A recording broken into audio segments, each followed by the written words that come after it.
So if you don't know who I am, my name is Tyrese West. I'm a proud member of Labor's International Union of North America.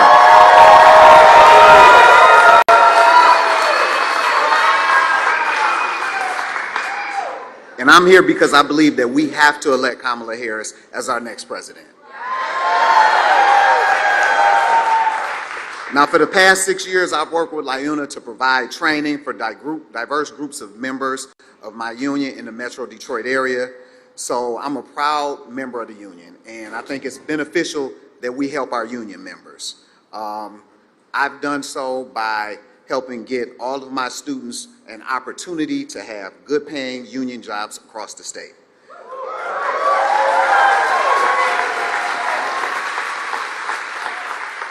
And the thing is, that's why the stakes are so high right now. My students have opportunities to work because of leaders like Kamala Harris. We are committed to ensuring folks like you and I have access to a union. When it comes to lifting the middle class, she doesn't just talk the talk, she walks the walk.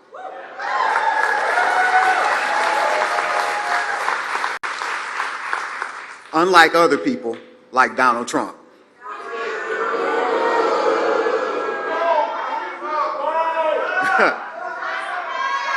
Now, let me tell you what it's like being a union member under Donald Trump. He told us he wouldn't allow factories to shut down, and then guess what happened? Factories across Michigan closed their doors. Trump said he was going to protect our jobs and then lost nearly 300,000 jobs on his watch, including more than 30,000 of these manufacturing jobs.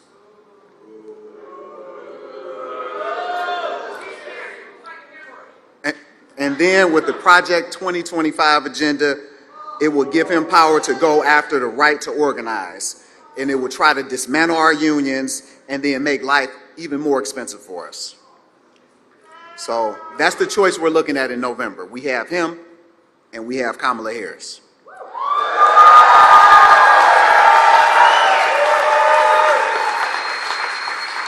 And unlike Trump, she doesn't have a massive wealth.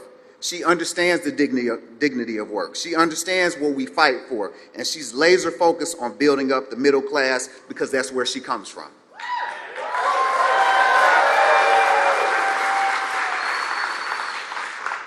With Kamala Harris as the vice president, we've passed the biggest infrastructure bill in generations, which created millions of good-paying union jobs. We've seen auto jobs return to the state. In fact, under her leadership, we've gained more than 420,000 jobs, including 25,000 of those manufacturing jobs.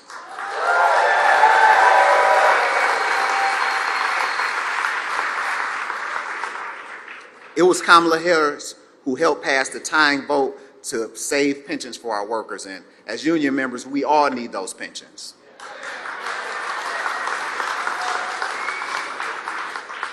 Kamala Harris is a fighter for the people, and that's been true her entire career. Vice President Harris is fighting for the future of every worker to join a union and bargain for better wages, better benefits, and better lives. The Harris-Walz administration will work with Congress to pass the PRO Act, and when it reaches the Vice President's desk, she will sign it.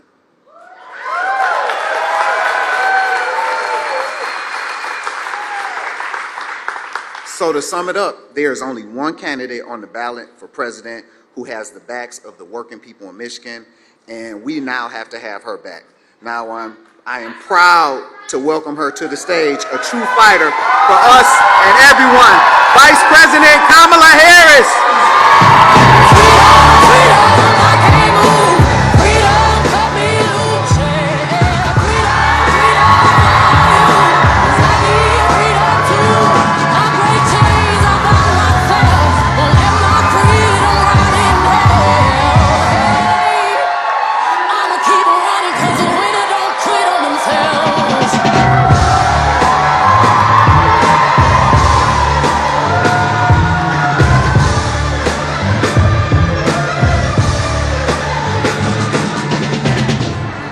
Hail Marys, I meditate for practice. Channel 9 News tell me I'm moving backwards. 8 blacks left, death is around the corner. 7 misleaders, then is my persona. 6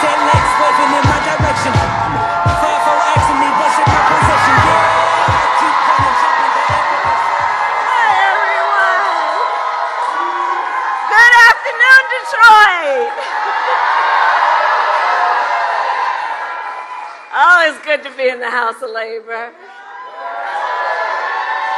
Can we hear it for Tyrese?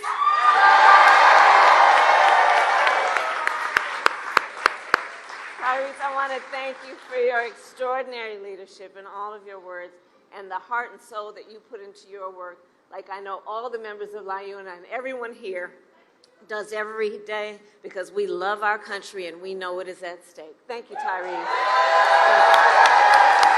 Thank you. So it is so good to be with so many incredible leaders and elected officials who are here. Governor Whitmer was here earlier, Senator Stabenow. Your next United States Senator, Representative Elisa Slotkin. And I always want to thank Representatives Dingell. Where is she? There she is. Stevens, Stadiner, all of you for the work that you do every day. And to all the labor leaders who are here, I thank you all for your extraordinary work. Don't we love Labor Day? We love Labor Day. It's always been that way, right? The way we celebrate Labor Day is we know that hard work is good work. We know that when we organize, when we bring everyone together, it's a joyful moment where we are committed to doing the hard work of lifting up America's families. And I want to thank everyone here for that work and the way you do it every day, including General President Booker of the Laborers, President Fain of UAW, President Pringle of NEA, President Slevin of the Utility Workers, and President Weingarten of the AFT.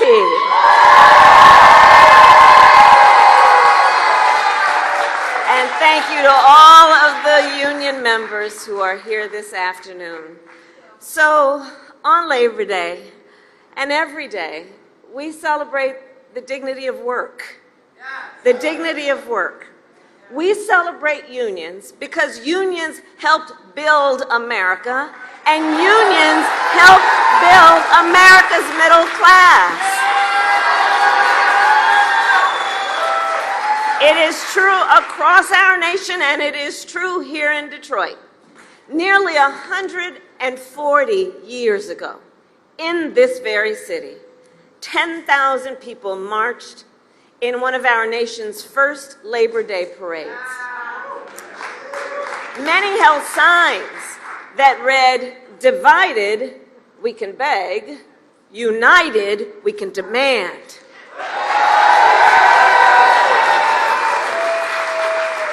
For generations in Detroit and across our nation, the brothers and sisters of labor have stood together to righteously demand fair pay, better benefits, and safe working conditions. And let me say, every person in our nation has benefited from that work. Everywhere I go, I tell people, look, you may not be a union member, you better thank a union member for the 5-day work week. You better thank a union member for sick leave. You better thank a union member for paid leave. You better thank a union member for vacation time.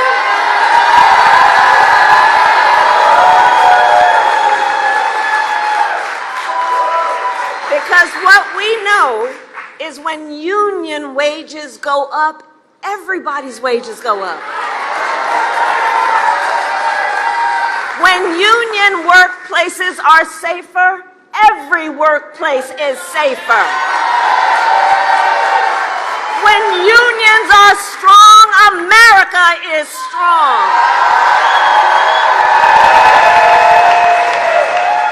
We know what we're talking about. The labor movement has always understood the power of the collective and the power of unity. The power of unity.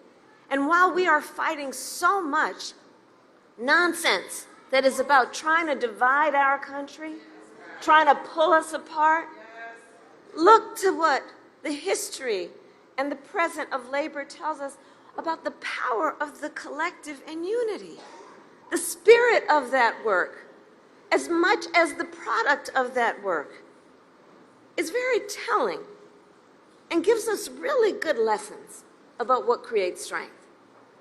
And you know, many of you know my parents met while they were active in the civil rights movement. So when I was young, my parents, I see some young leaders here today. When I was young, my parents would take me to the meetings. I see our young leaders. And take me to the marches. I was in a stroller.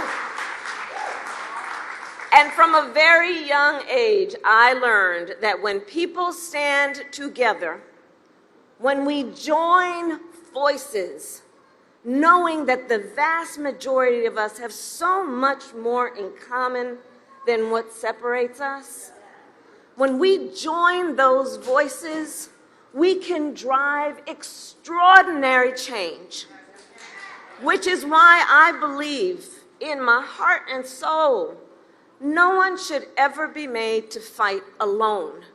We are all in this together. We are all in this together.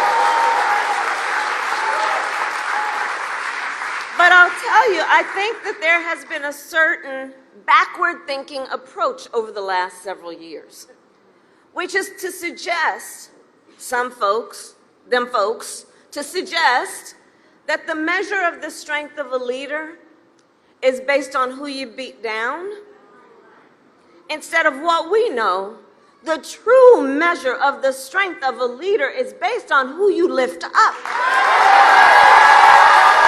Who you lift up. That's the measure of the strength of a leader. Let's stop with the nonsense. And in this election, we all here know there are two very different visions for our nation. Ours focused on the future, the other focused on... Let's just get through the next 64 days. How about that?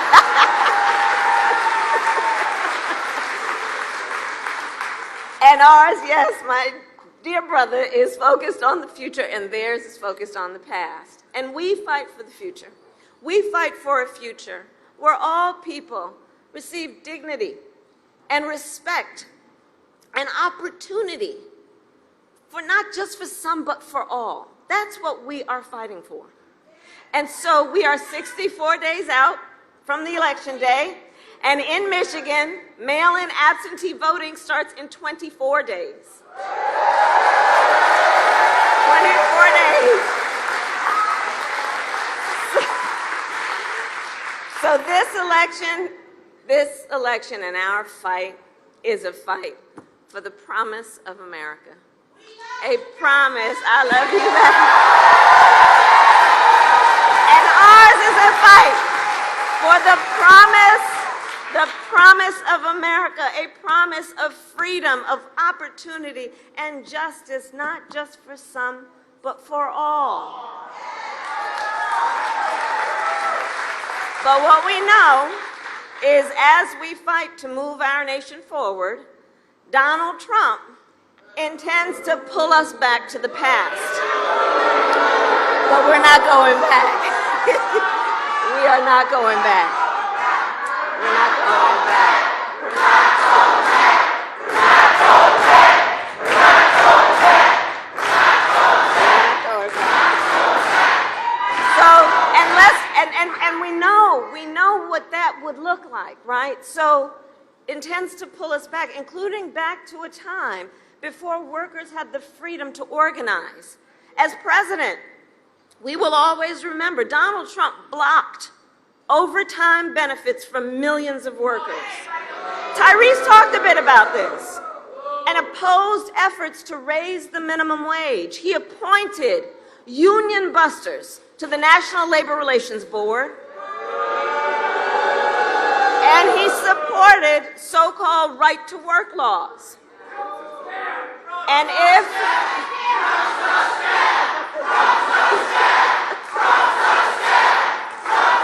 Well, here's the thing. We have a choice here, right? And we're not going back, because we also know that if Donald Trump were reelected, he intends to give tax cuts to billionaires and big corporations. He intends to cut Social Security and Medicare. He wants to impose what in effect is a national sales tax on everyday products and basic necessities that will cost, and economists have said this, that will cost a typical American family almost $4,000 a year. He wants to repeal the Affordable Care Act and take us back to a time in our country which most of us remember, when insurance companies, you remember, had the power to deny people coverage based on a pre-existing condition. Remember that?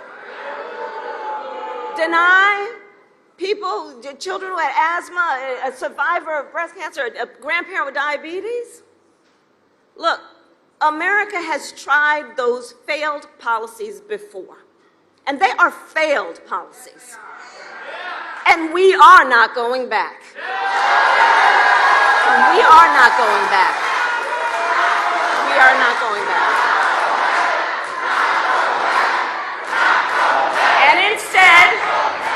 And instead, we fight for a future where no person has to go broke just because they got sick. And so when I am president, we will continue to strengthen the Affordable Care Act. We will bring down the cost of prescription drugs, not only for some, but for all Americans. We fight for a future where every worker has the freedom to organize. And so when I am president, we will pass the PRO Act and end union busting once and for all.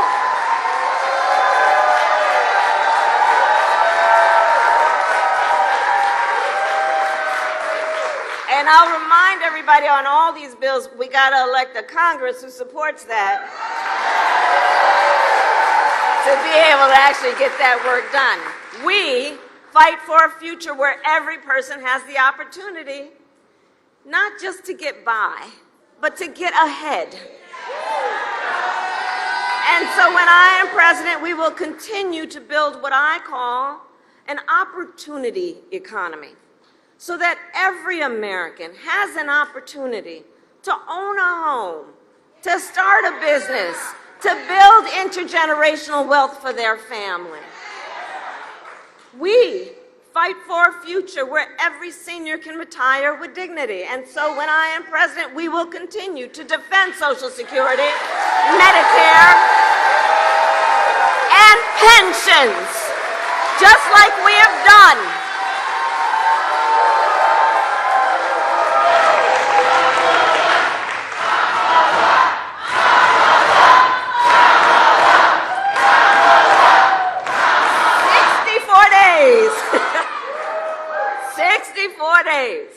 The most important election of our lives, and probably one of the most important in the life of our nation. And here's what I'd say to all the brothers and sisters assembled. We know this is going to be a very tight race to the very end. We know, and I got your back, but I'm telling you, we know how they play. We know what they do. So let's not pay too much attention to the polls. Let's know, like labor always does, we are out here running like we are the underdog in this race because we know what we are fighting for. We know what we stand for, and that's why we know what we fight for.